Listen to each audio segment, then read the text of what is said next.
ให้อายมาพอผู้สาวโยธา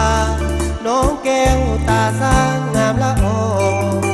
ถ้าหากได้เจ้าห่วมหงคงสุขใจโนหาใส่บ่มีหน้าที่คนดีลดออกทุกวีทุกวันน้องนั้นควรห้าวหันทับเอกสารผ่านถึงเจ้านาย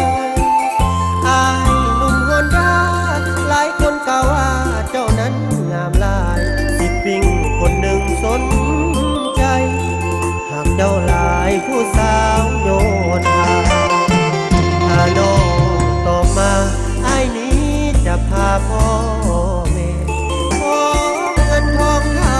แก่มาขอนำแม่ควันตาคงสุขใจล้นเมื่อสองคนเอาได้วิวาเหมือนดังดวงจันทร์อยู่ถึงฟ้าส่องลงมาถึงดินนับว่า